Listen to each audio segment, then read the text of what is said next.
welcome to episode 2 of the Everyday Preparedness podcast. Today we're going to talk about mental preparedness, which is the biggest factor in preparedness. It's the place you need to start, not to go out and buy a bunch of stuff or anything like that. Joined us again today to talk about this. Brent, how's it going? Not too bad, man. You? Doing good. So, mental preparedness. Well, it's really getting your mindset changed to the preparedness mindset. Lifestyle changes, changing your mind about the way you look about things. Kind of going back to the way that the homesteaders and settlers lived, and that's survival.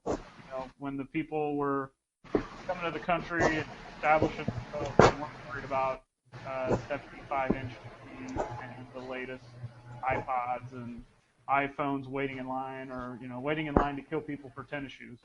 They were trying to plant and store and arm themselves. So just on the basics of that, Brent. I think when I think of mental preparedness, it's, and we'll talk about this a little bit later on, but I tend to think of putting yourself in a position to act rather than have to react. And that's what I think kind of, one of the basic premises of being mentally, of the mental preparedness mindset. Yeah, and so we're just going to start going into some, not really in depth, but just some highlights of things that, you'll think, oh, well, why should I think of this way? Well, here's some reasons. I'll start off with just, everyday preparedness. When you're commuting to work, what's some stuff that could happen? Car trouble.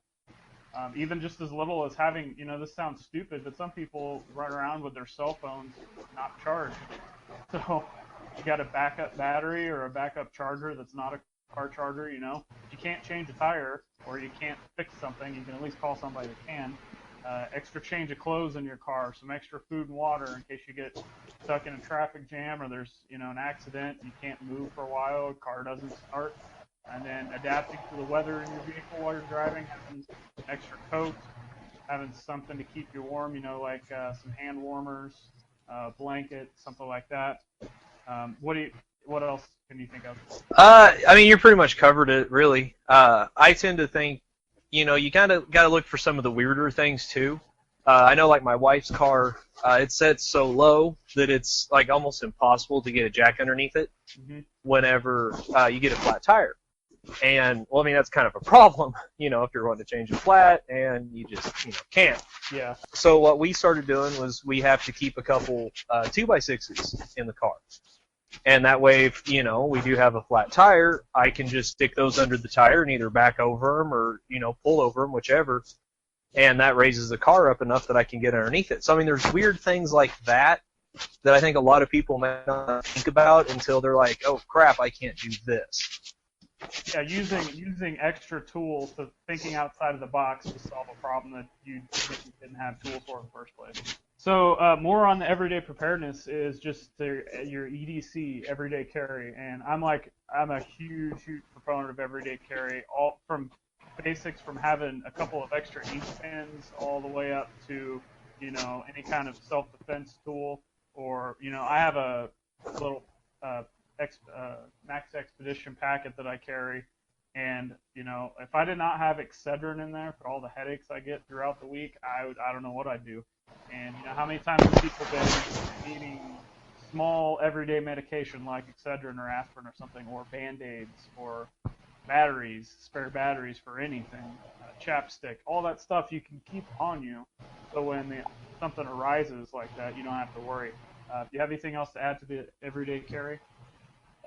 No, I've noticed that I used to get laughed at all the time because of everything I carried. And then granted, I used to carry a ridiculously large amount of stuff, and now I don't. I still carry quite a bit. But, they used to laugh at me, oh, you've got a little pocket protector with your pens and all this and that. And, I ended up joking, no, it's my tactical pocket protector, my little mall ninja thing. Same concept. Yeah. Like you said, I use it all the time. Everybody's always like, hey, do you got a pen? Or, hey, you got a flashlight? Well, yes, I do. In fact, I have 2 of them.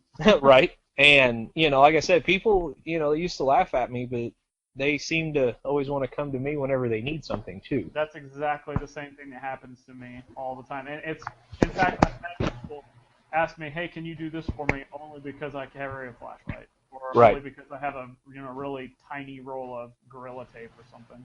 Right. So moving on to more mental preparedness is financial preparedness. People, whether you're a millionaire or whether you're making minimum wage, people rely so much on living paycheck to paycheck to pay off debt and to purchase things that they don't need. And people just need to stop and realize you don't need to keep up with the Joneses in the world to survive. Remember, Exactly. you're here to survive. Of course, we want to have a good time.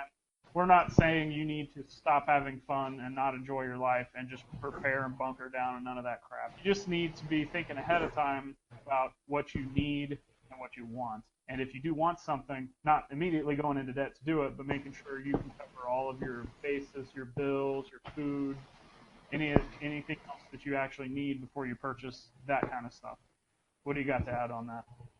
No, I think everybody, like you said, you need to put stuff in order. I mean, is it like, I don't want to get all psychological and all this and that, but isn't it like Maslow's hierarchy or something where, Something like you that, need yeah. you need these things, like shelter and food and water and warmth and all of that. And it's all about prioritization. You have to pay the mortgage or the car payment or whatever. I mean, debt's a way of life. And sadly, at least it seems to be a way of life for too many people.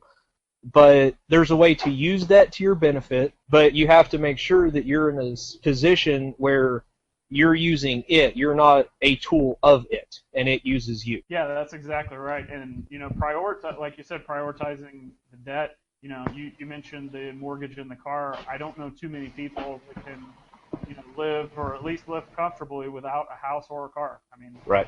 People do it, but I wouldn't want to do that. So No. that's two things that people mostly, I don't think too many people could write, $50,000-$100,000 checks to pay these things off just immediately. Right. So that's two things you got to do. But people go into debt for new shoes or a purse or even firearms, which we'll talk about that in a minute. Just right. Thousands of dollars of stuff that might be useful to you, but if you could wait 2 months and just save that money to purchase that and not go in debt, it's still going to be there most likely. So.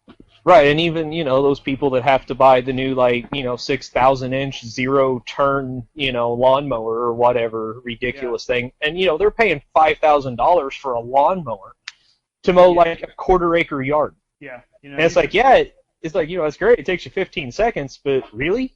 I'd rather push mow that whole thing and get the exercise. It might take 3 hours, but hey.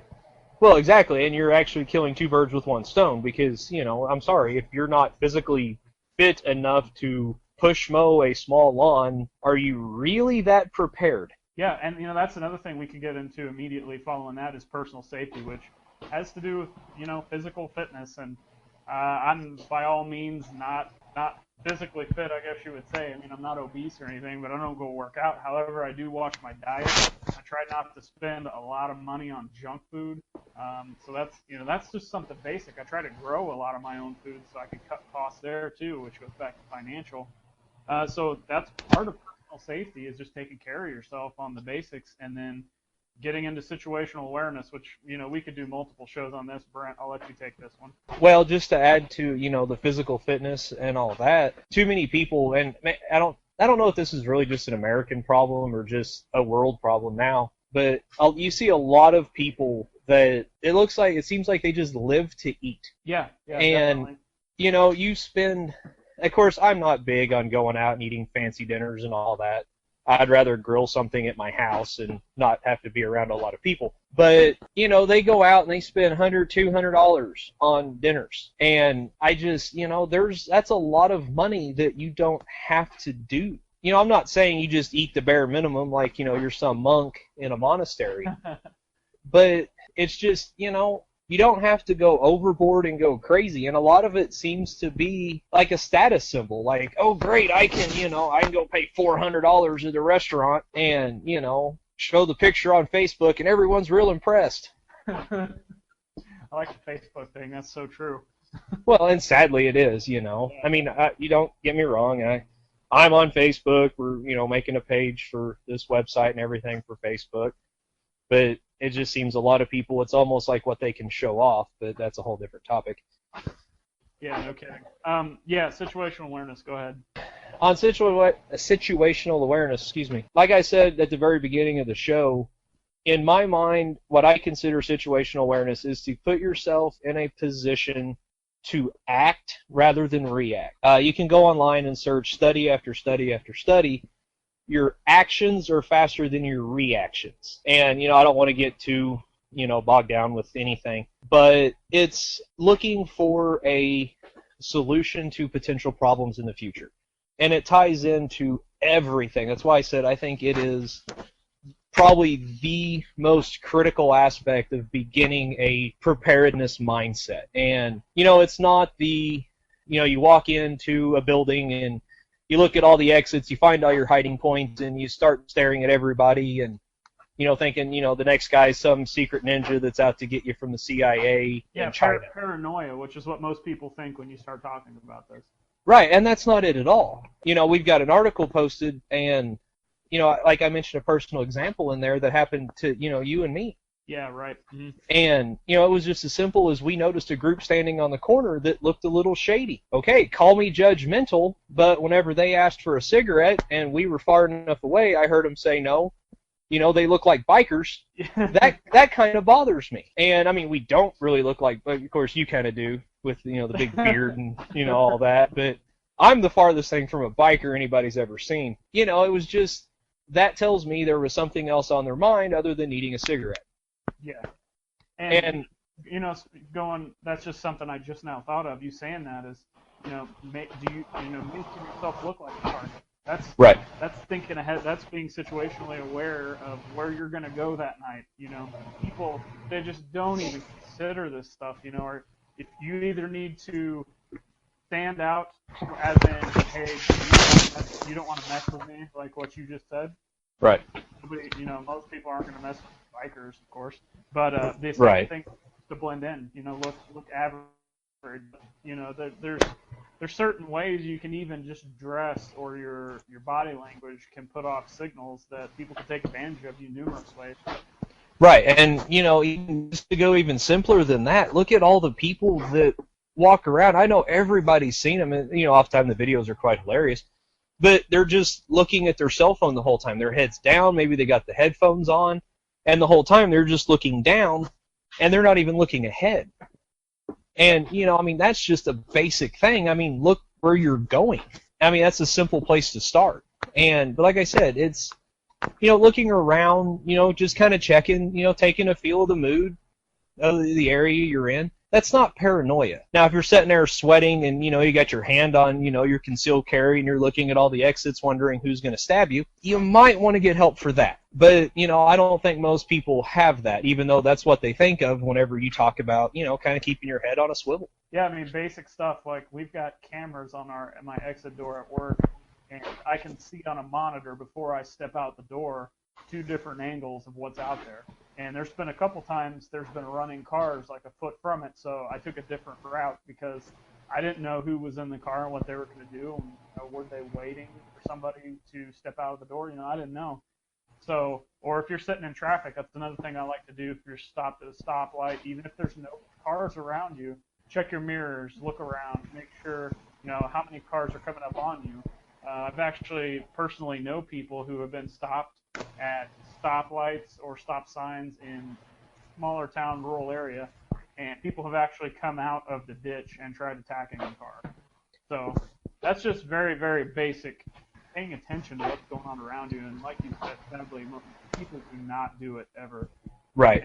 In fact, and this is kind of an interesting story, but this weekend I was getting groceries and I noticed this guy pull up next to a group of kids, and he just shut his car off and sat there, and I was like, this doesn't scream child predator. I don't know what does. Right. So, I made sure to go to get a good look at him and, kind of wait around and make sure he wasn't doing anything, and he didn't. So, had to, and it was a group of kids too, it wasn't just singled out. So I figured the situation was, it was probably okay, but the average person wouldn't even consider whether it was even a situation. You know what I mean? Right. Well, and see, my wife here, a while back, she was driving home from work, and they had people from a supposed church group, they stuck a sign on the road. They were stopping everybody.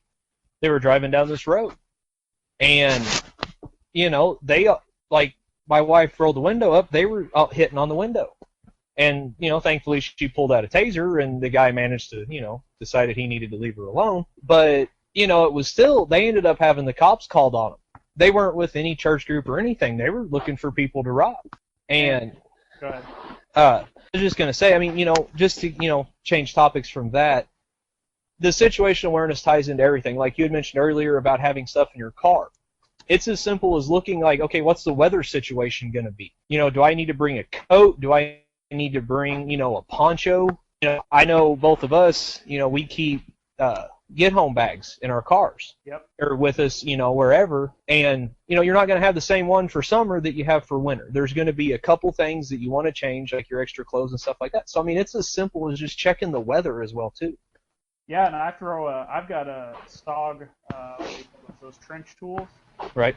And, why your average person is going to go, why do you have a foldable shovel in your trunk? Well, I've been in situations where I've been stuck, and I had to dig out I didn't have, this is when back when I wasn't even thinking about anything, and I had like a CD case or something, and I would actually have to dig out the snow around my tires with a CD case because I didn't have the proper tools. And, sometimes it takes stuff like that to happen to you before you start thinking ahead and preparing about things. And more situational awareness. You're being at home. Most people just think, hey, I'm at home, nothing's going to happen. Well, I keep my doors locked all the time. I've got my security system alarm on. When the minute it gets dark, I put my lights on the outside. I'm constantly kind of monitoring what's going on the outside. And some people may think that's paranoia, but that's just one more thing you got to think about, thinking ahead, because you never know what could happen on outside of your home. Well, right, and look at all the home invasions that happen. I mean, you hear about them all the time on the news. Yeah. And, like you'd said, if they just looked out the window a couple times, and, I mean, even just not even home invasions. If you've got kids or a wife or, whatever, you think of your peeping Toms, your pervs and all that sitting there trying to look in your windows and all that. You never know when the peeping Tom decides he wants to get a closer look. And that there's actually been a couple times where there was two people fighting in the street outside my house, and they weren't harming anybody but themselves. But the fact is, they were being violent, and they're right outside your house. So I grab the firearm and I just kind of wait patiently. I kind of stay out of the way so they don't know that I'm looking at them. And eventually, luckily there was no problems with anything, but. I've also done the same thing with Jehovah's Witnesses and people that try to sell stuff. Because I will, most of the time, and I recommend people do this, unless it's somebody you personally know, don't answer the door. Because there's too many times where even if you just crack the door open, they'll kick it in.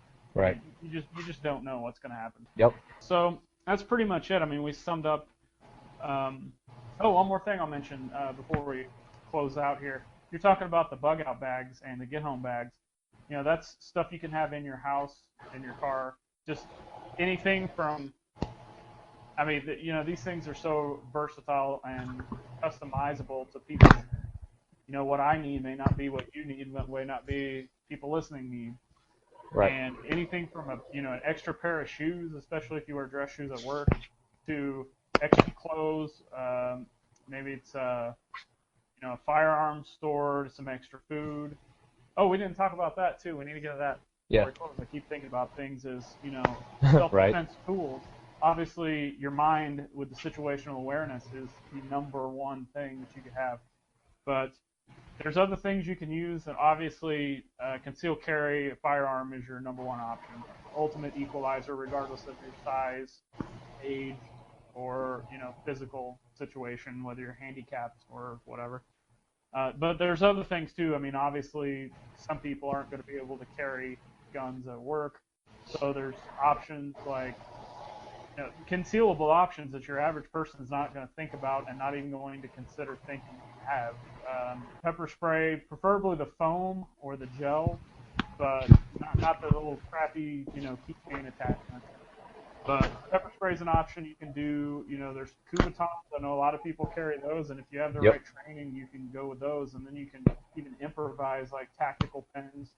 A pocket knife. You should carry a pocket knife on you with your EDC, and you don't want to use that for self-defense, but it's better than nothing. What do you got to add? Whatever you carry, know how to use. Probably a good idea. I mean, I know it sounds stupid. It sounds really, self-explanatory and obvious. But a lot of people, at least a lot of people I know, maybe I'm around the wrong people, but they go and buy the gun, they go get the concealed carry, and in our state, the concealed carry test is kind of a joke. I've watched people who have never shot a handgun, and they have absolutely no problems, and they still can't really hit the broadside of a barn. Think what you will on whether we should be licensed for that or not. It's regardless. But and even then, are they going to practice drawing and firing that first shot? Are they going to know what to do if somebody's within, you hear the stories, 21 feet with a knife or another weapon? You're going to have a hard time getting that gun drawn if you haven't practiced. I mean, everybody wants to think they're Wyatt Earp or Doc Holliday or whatever and can pull it out and fire that first shot in about a half second and all that, but that's not realistic. I don't remember exactly what the number is, but I think it's about a second and a half, and sometimes up to 2 or 3 seconds for you to process the threat and then react to it. And there, we are with that reaction time again. And sometimes you can't help it, but if you haven't practiced drawing and firing from the draw, I don't know that the gun's really going to help you much. It may end up being something they take and shoot you with. Yeah, it's funny you say that. I mean, I know so many people that, even people that own firearms that don't have concealed carry, and you're like, if you present the question, hey, if someone approaches you, what would you do? And they're like, oh, if someone breaks into my house, I'm gonna take a shotgun to them. And they just, I think that would be a situation where maybe they would, the intruder would turn that around on them, because they're not prepared, or they have everything locked up in a gun safe, and it takes too long to access what they need to get. And then back to your training, I know some people too that they'll go to a range, or even their property, backyard property, field, whatever, and they'll set up a target, and they'll shoot, and then wait 5 seconds, and then shoot, and then another 5, and they're just trying to hit the target, as opposed to trying to train for a realistic scenario, maybe shooting behind cover, or maybe being about half a foot to a foot from your target, and like you said, drawing and shooting from the draw. And I know. Sorry, go ahead. Basic things you can do, such as like, I don't have the opportunity to shoot very much because of my location and money and time. So one thing you could do is, if you are planning on going somewhere, for example, if I put my holster and gun on and I'm gonna be going somewhere in 30 minutes or so, while I'm walking around the house waiting to leave or whatever, I'll just be practicing the draw. It's something that's simple that can help out that people don't even realize. Go ahead with what you were going to say. Just let me add real quick. I personally, I take martial arts. I like martial arts. I do it for fun. I don't do it because I think I'm going to get in a street fight like I'm Jean-Claude Van Damme. So you don't want to do ballet then?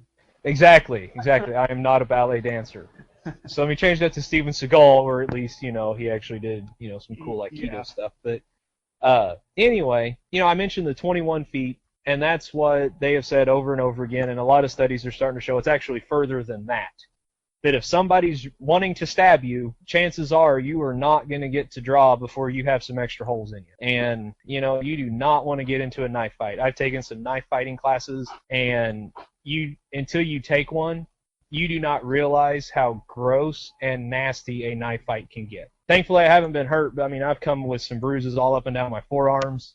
I got, stabbed with, just the dull fake blades. I don't even want to, mention how many times. It seemed embarrassing, but that's just the truth of it. You do not want to get into a knife fight, but sometimes you have no choice. And if you're caught in the middle trying to draw, and somebody's closing with a knife, I'm sorry, you're going to get some extra holes in you. And you need to be able to defend yourself without, what we traditionally think of as weapons, with like a gun or a knife or something like that. They're great to have, but, number one, use your brain, try to avoid the situations as best you can. And secondly, learn some hand-to-hand skills. I mean, you don't have to join a club or any of that. You don't have to be some 78th degree black belt, none of that stuff.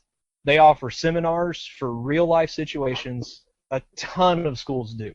And that's what they do. They give you simple, teachable skills and easily practiced skills that could easily save your life. And it may be one, I know a lot of people think that, well, if somebody attacks me, I'll just shoot them a few times until they're dead and I won't lose any sleep. Well, the human mind's not made like that. And if you can, get rid of the threat without lethal force, you may sleep a little bit easier, and you also don't have to explain why the guy's got 6 shots in him. So, that's something I can highly, highly recommend. And then just learning, like you said, practice, practice, practice. You don't want to go on to a full presentation when you draw your gun if somebody's 3 foot away. They're just going to take it from you. And I saw a story online the other day. Now, granted, it was an advertisement for the new SIG.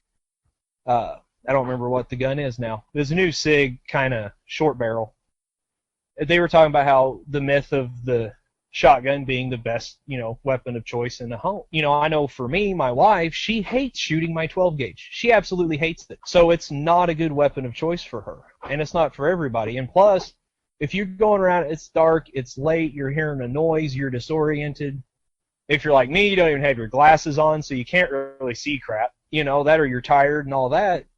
Do you really want to stick a barrel around a blind corner and have it taken from you? Yeah, that's even if you can navigate through to get to, the things are big and long. You'll probably end up hitting yourself with it in the hallway before you get to the corner. Right. And there again, that's stuff you need to practice. I mean, how many of us actually go through our homes when it's dark, acting like, you're in an active shooter situation? Actually, this is going to sound strange, but sometimes if I'm coming home and my wife's not home, I will actually clear the house because... Oh, I do too, but how many people are like us? I've heard stories of people breaking in through a window that you can't see when you pull up through the front of your house, right, and hiding in closets, Right. So that's one thing. And to kind of close out the show, to go back to what you were saying about the hand-to-hand, I can give you 2 examples, or 2, I guess not examples, 2 situations. How many times have we seen or read stories where armed gunmen are robbing a restaurant, a bank, whatever, and there's somebody there that is either an MMA fighter, they know jiu-jitsu, they're a boxer, they have some sort of martial arts skill, and they're able to stop the threat due to great training. Right. And then the other situation that can go into is, this just kind of wraps up everything we've been talking about. Let's just say you're in a crowded area. I mean, this could be anything. It could be a bank. It could be a mall. It could be a restaurant. Any kind of business, really. Subway, if you're a commuter, or in a, airport. And there's some of these places you're not going to be able to carry a firearm or even a knife. Right. So you have to think, the minute you walk into these places, you have to start looking, where can I make myself the least vulnerable? And, your stat you said about people trying to stab you from that distance, well, there's going to be people right up on you. There's going to be people 2 feet from you. So putting yourself in a position to avoid being around groups of people like that the best you can, and having some sort of, martial arts skill, or even if you don't have a martial arts skill and you just even know how to throw a punch or know where to hit someone, right, to stop them, just anything, thinking ahead of time can save your life. So. Right. And with that, I was going to say, just add real quick, like I said, the knife fighting seminars and stuff I've taken, I mean, I'm not an expert by any means, but people don't attack you like you see on TV. They're not 60 yards away with a little bitty pocket knife, I want your money. That's not what happens. Like the situation we were in, they tend to come up, hey, buddy, you got a cigarette? They put that arm in your chest while they're sitting there stabbing your guts. Yeah. And by the time you realize what happened, you're already done. So, I mean, that's something else. People have, I don't want to end it on a dark note, but you just have to watch and look out. Like I said, it's trying to train yourself to look for solutions to potential problems before they happen, because a lot of things can be avoided. And sometimes it takes you said you didn't want to end the show on a dark note. Sometimes it takes a dark note in someone's life to change the way they think. I mean, I know personally a lot of people that I've tried hey, you need to, take some firearm training. Hey, you need to stock up on just a few extra cans of food, have some extra clothes in your car. Something will happen to them. Next thing you know, they'll say, hey, you're right. I should have been doing this. What we're here to do is try and warn everybody ahead of time of these potential problems so you don't become a pitfall to them. So right, with and that, go ahead. sorry, I was just going to say, and, just to kind of help end it, we're not really the doom and gloom, put on your tinfoil hat and look for the mushroom cloud out your, sealed window type people. That's not what we're wanting to do on the show. And, I mean, if you can afford to have 25 years of, food stored up, fantastic. Whether you buy from us or whoever you want to buy from, God bless you. But for the average people, I know you and I can't do that. No. But, and this goes back to your economic stuff and everything, too.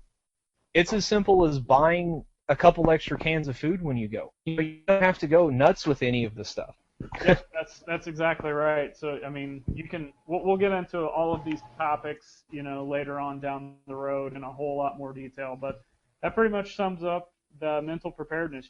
This is to get started. Don't buy anything. Don't watch any of our videos. Don't do anything until you listen to the show, because this is where everyone needs to start. Right. And with that, we'll close it out. Make sure to come back, check us out, read the articles, check out our store. Contact us with any questions you have about anything. We can answer them on the show or via email, whichever you prefer. We've got Twitter up, and you can find, and Facebook too. You can find the link in our contact page. So with that, have a good one. See you later. Stay safe.